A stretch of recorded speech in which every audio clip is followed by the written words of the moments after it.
Hi, welcome aboard. We're on episode 4 of San Francisco Sounds with Dizzy, And the champ. and here we go. Let's get right into it. We have Romeo Void.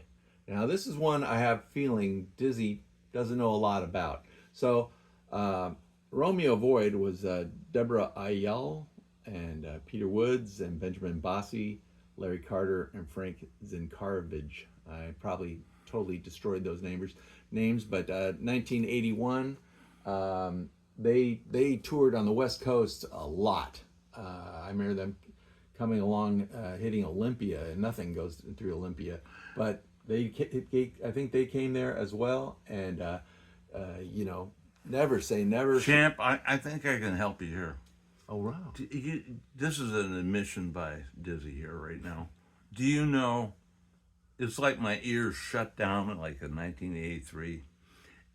But prior to my ears shutting down, my mind shut down a little bit. And I stopped listening to new music and all that. So this is in a period that I was still listening to Jefferson Airplane, Jimi Hendrix, and Nothing wrong with that. And yeah. Same thing when I go through my record collection. You aren't going to see much past 87, 90 maybe, and that's okay. We do know a lot about I know a lot more about the 80s than Dizzy, but Dizzy knows a lot more about the 60s than I do. And we also have explored the 50s and 40s and earlier music because we just like music. And, when something speaks to us, we dig into it. And, that's the way it should be, right? And I'm sorry that I don't have a lot of 90s and 2000s and 2010s. And you don't have to apologize. You know what? There's so much in the eras that we do like because we grew up in a family where our dad was into music and he had a record collection and he made us appreciate his music, and so we had a broad interest in music. And you as a musician were playing music that was... And Itchy was also playing guitar and playing the Herman's Hermits and playing the Beatles and folk, and so still today. Yeah, consistently played. Yeah. So Timey Kangaroo Downsport, you got it. But anyway, never say never. Just interesting vocalist, and then the Barry sax sound that they got going on that. Also, they had horns too, huh? Yeah, and they had a nice, interesting sound and brought it. Romeo Void. Huh? Romeo Void. So yeah, if you see some Romeo Void records, check them out. Well, I got a feeling there's only a couple. Got to be only a couple of those. And there's more like 3 or 4. Maybe okay. More. I'll go there. There's 3 that I know of that were strong. But next up, Huey Lewis and the News. Yes, a San Francisco group, right? You might not. Some people might forget that was a San Francisco band. But here's the deal: their record hits, was it? Anyway, was a Sports. That's right. Was such a big record, and what happened, of course, was that recently he had a Broadway musical for a while that he helped produce in the sense that it was his music and they wanted his input on it and all. I believe what happened with him was that in time he lost most of his voice. Got some. Well, no, his hearing. He has hearing. He has a hearing issue. Well, that's kind of key to. I got to hear the note. I know that because I'm a vocalist myself, so I know what that's about. Yeah. So there's some difficulty there, but I think he's still doing some stuff. But do you know, Champ? I've actually been in musical groups where someone turns to me and goes, "Didn't you hear that was a high C?" I go, "Like I know what a high C sounds like." Oh, excuse me. I think that's something you drink, isn't it? Yeah. Back in the 60s. But that says, if you really love me, you'll let me. You'll let me. But on this one, this is one of their earlier records.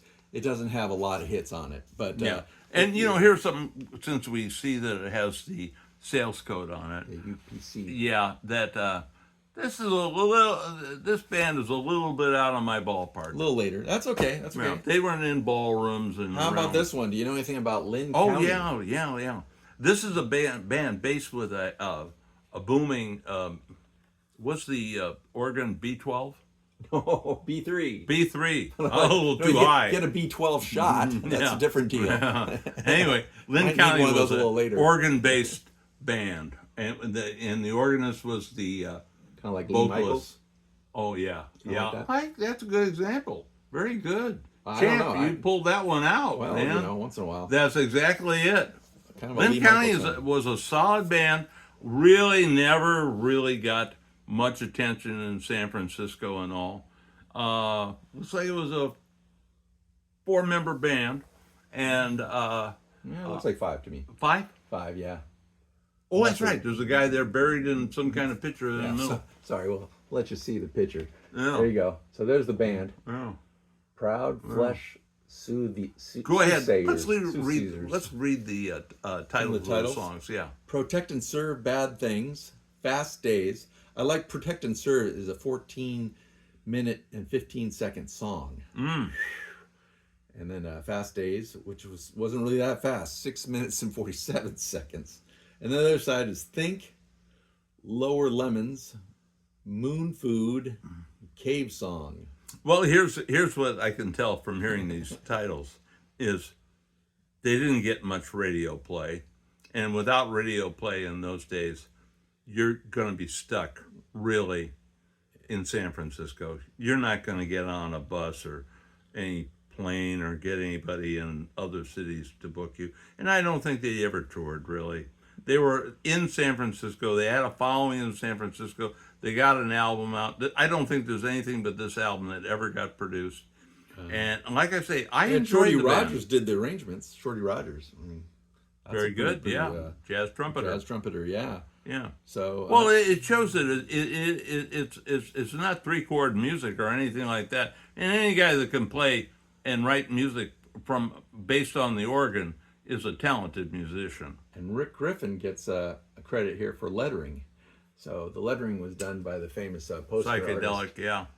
Rick Griffin. That's definitely So, his kind of writing. That's kind of fun. So next up we have I want to say, in closing on Lynn County, that is a worthwhile record to own. Oh, okay. Yeah. I'll have to do some more listening. And you're always making me listen to more stuff, but I think that's a good thing. That is a good thing. Not Not that his wife's going to like that. well, she's okay with listening to music. Mungo Jerry. I never could get a handle on Mungo Jerry. In the summertime, is that how it goes? Yeah, in the summertime is on here too. Yeah. In the summertime. I thought that was the most obnoxious song I've ever heard. Maybe it's in a class with Dead Skunk in the middle of the road with Wainwright. I tell you that this song, every time I hear it come up on a radio playing oldies, I go, change the channel. Can't do it. How about the psychedelic stuff? Do you like the artwork at least? I never heard any other music other than that song, and that may have been the reason that never got in. never got into it, because I thought that was just the worst. Okay, well, let's move on. Hey, you know what? If you dial in here to hear the phony stuff about music, then dial out. That's right. Sometimes if you don't have anything good to say, move on. Quicksilver. Here's another Quicksilver. Okay. Okay, next up we have Quicksilver and the Messenger Service. And this is Dino Valenti. What about Valenti was not the original vocalist, and they brought him in. I think when Gary Duncan left the band. Oh, Gary Duncan's on this. Okay. So Dino and Gary are on here. Okay. Well, I liked Gary Duncan. I wanted more of him. But at any rate, I'm not a big fan of Dino Valenti in this band. Oh. But did you enjoy the other parts of the band? I mean, did you? No, not when you don't really. have the right vocal. Oh. Look, maybe this happens to you folks. You hear the Doors records, okay? Jim Morrison dies. The Doors continue to record. You don't have Jim Morrison? Sorry, I'm out. Big Brother and the holding company lose Janis Joplin. They continue to record. Sorry, I'm out. Well, there you go. Okay, and here's one of my personal favorites. Now, these guys are actually from Chicago, but they were at the Fillmore and played there a lot. And, I talked to Corky Siegel a lot. And he tells me about performing prior to some other band that was playing, and they didn't really want them playing prior to their band because they would, Well, you got blow to 'em tell off us the what stage. band that was. Come on. What? Oh no, Siegel Schwal. I don't remember what. I know Siegel Schwal band was the band that was. They thought was Oh, I thought a you better were keeping it team. as a secret, as kind of that Corky didn't want to put out any bad vibes about another band. Well, he probably doesn't, but I don't know. I don't remember which other bands that told him they'd rather have him play last. But they were on the San Francisco scene and played in that area for a number of years. And Where did you hear that? Wait a minute. Now I'm going to go a little From bit Corky. backtrack. From Corky says that. Okay, Corky knows. yeah. Well, If anybody knows, it's Corky. Where'd you see him? I Palo Alto. I saw him right? in Palo at a club called Poppycock. Anyway, Mm-hmm. it's on California Street. Was on California Street, and it's the kind of deal where. But you think I'm telling you poppycock? Yeah, and at any rate, the deal was, I love the first two records. The first record was so deep in blues, and the second really had more of a kind of country and blues feeling to it, which is really rare. But you know Corky very well, and I think he has a broad appreciation because now he's playing harmonica in a setting of classical music, and even back then he recorded the Siegel Schwal band recorded with Seiji Osawa Sawa. in the San Francisco Symphony, and they did who's the Street music no. by William Rousseau. oh la la la la la. William Rousseau. So at any rate, Really cool. Bring It. The song that I loved was "Bring It Back When You Come," and it has a what sounds like either a banjo or a mandolin backing to it, and it has a very acoustic sound to it. And the band at that time had a very acoustic sound. In fact, I think if we look at it doesn't have a pitch. I think in some of these cases, have you ever seen a band, Champ, that picks up electric instruments at one time and then they switch all to acoustic? Yeah. The Eagles sometimes Yeah, do no, that. no, I know what you're talking about. Jim Schwal had a more of a acoustic guitar, and he had a pickup on it. pickup on the back of the. I mean, it looked really janky as far Yeah, as well, sometimes your handcrafted. original guitar is the one you'll never switch from. Right. Willie Nelson's still playing the same guitar he started with. There you go. He's got a name and for we it. love it, right? And yeah. same with B.B. King, Van Lucille, Hoover, right? yeah. Yeah, that it's an interesting sound. So yeah, but it's another San Francisco band or a Yeah, he would transplant. say it was a blues band, but I'd go, hey, what about that banjo? What about that mandolin? You know? Oh yeah, well, Yeah, you know, you know. he has always been. You mixing could it have up. even persuaded me he had a washboard bass in there. It was so down to earth, but country kind of country. Oh, there's country blues, and Well, on this one, it's only one got had the feel. four musicians on it, so it's sticking pretty close to the blues on this. But hey, Billie Jean, I Want to Love You, Something's Wrong, Sleepy Hollow. Does it show Jim Schwal as the vocalist? Guitar and vocals, Yeah, but Corky's also piano, harp, and vocals. yeah. So they had a But couple. well, my I mean, favorite favorite vocals in this band, Corky, if you're hearing this, I'm sorry.